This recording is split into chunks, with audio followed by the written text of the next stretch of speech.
बिस्मिल्लाहिर्रहमानिर्रहीम। अस्सलाम वालेकुम। जैसा कि आप सबको मालूम होगा कि इस वक्त फ़लस्तीन में हालात बहुत ज़्यादा कशीदा चल रहे हैं। हालात तो वहाँ पे कई दहाइयों से बहुत ज़्यादा कशीदा हैं और इसराइल आए दिन वहाँ पे कार्रवाई करता रहता है और उनके ऊपर ज़्यादतियाँ हो रही हैं। लेकिन इस वक्त जो कार्रवाई चल रही हैं बहुत ज़्यादा टेंशन में डालने वाली हैं और इस वक्त हालात बहुत ज़्यादा कशीदा हैं। इसराइल के प्राइम मिनिस्टर का जो बयान आया है कि 48 घंटे हैं बहुत अहम हैं और इन 48 घंटों में हम लोग गज़ा और फ़लस्तीन को मुकम्मल तौर पर कब्ज़ा कर लेंगे और हम ऐसा इनको सबक सिखाएंगे कई दहाइयों तक इनको याद रहेगा।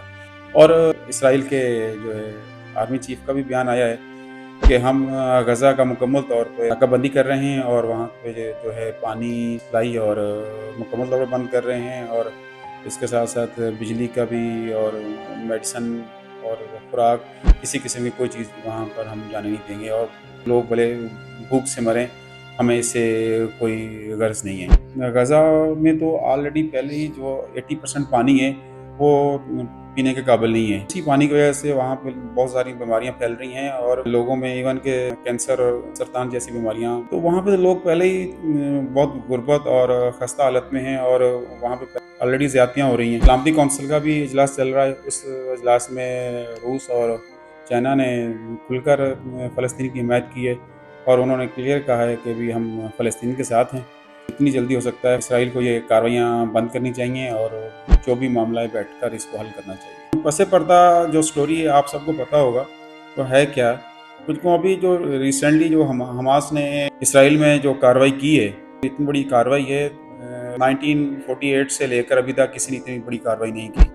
ये सबसे बड़ी कार्रवाई हुई है। इस बात में कोई शक व शुबा नहीं है कि जो टेक्नोलॉजी इसराइल के पास है शायद ही किसी के पास हो। तो जो हमास इतनी बड़ी कार्रवाई करने जा रहा था तो क्या इन लोगों को नहीं पता था कि क्या होने जा रहा है। इसराइल तो खुद मौका ढूंढ रहा था कि कोई ऐसी कार्रवाई हो ताकि हमें मौका मिले और हम दुनिया में मजलूम बने कि देखें जी हमारे साथ ज़्यादती हुई है और फ़लस्तीन पे और गज़ा पे मुकम्मल तौर पे हम कार्रवाई करके इसको मुकम्मल तौर पे वहाँ पे कब्ज़ा कर लें और यहाँ पे फ़लस्तीन का तो नामो निशान ही हम ख़त्म कर दें। कई अरसे से जिस मौके की वो तलाश में थे वो अब उनको वो मौका मिल गया है। असल स्क्रिप्ट है वो आप लोगों को आने वाले वक्तों में पता चल जाएगा कि ये वाकई बात सच्ची थी या भरपूर जो फ़ज़ाई हमले शुरू कर दिए हैं गज़ा पे भी और फ़लस्तीन पर भी और फ़ज़ाई हमलों के साथ साथ उन्होंने ज़मीनी कार्रवाइयाँ भी शुरू कर दी हैं और वहाँ पे बाकायदा टैंकों के साथ अब जो लड़ाई चल रही है। इसके साथ साथ उन्होंने लबनान को भी क्लियर कह दिया है कि हम अब आपको भी नहीं छोड़ेंगे। उन्होंने लबनान पर भी कार्रवाई शुरू कर दी और उस पे भी उन्होंने अटैक शुरू कर दिए। तो अब ये मामला यहाँ तक रुकने वाला नहीं है। ये सारी दुनिया के लिए अब जो है एक टेंशन का माहौल बन चुका है। ये इसको बिल्कुल हल्का ना लें। अगर आप लोग ये समझते हैं कि ये सिर्फ़ फ़लस्तीन तक मामला जो है महदूद रहेगा, ये कार्रवाई वहीं तक महदूद रहेगी, तो ये आप लोगों की गलतफ़हमी है। लबनान से आगे भी बढ़ेगा। शाम, ईरान ये सब इसकी लपेट में आएंगे। उन्होंने एक ख्वाब देखा है जो उन्होंने सोचा था इसराइल ने वर्ल्ड ऑर्डर का, तो अब वो मामला उस तरफ बढ़ चुका है।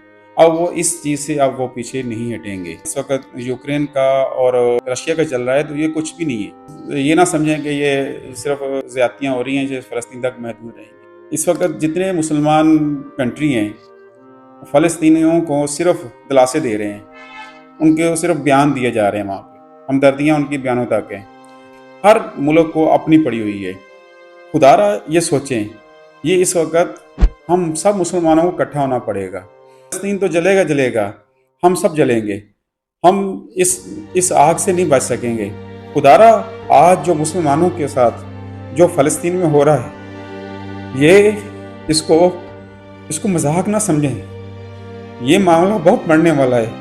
हम मुसलमानों को इनका साथ देना पड़ेगा, नहीं तो हम मुसलमान इसी तरह ज़लील ख्वार होते रहेंगे और वो मजलूम बनते रहेंगे, हम ज़ालिमों में शामिल होते रहेंगे। और आज वो फ़लस्तीनी ईमान बहन भाई हज़रत उमर फ़ारूक रज़ी अल्लाह अन्हु को याद कर रहे हैं, सलाहुद्दीन अय्यूबी को याद कर रहे हैं। इनमें से सलाहुद्दीन अय्यूबी कब आएगा उनके पास, इस जुल्म से, इन ज़्यादतियों से बचाएगा। आज हम सब जो है सोए हुए हैं और हमारे लीडरों को, हमारे हुक्मरानों को पता नहीं कब ये इस नींद से हम उठेंगे जो हम सो रहे हैं? कब हमें गैरत आएगी? बस मैं यही कहूँगा। अस्सलाम वालेकुम।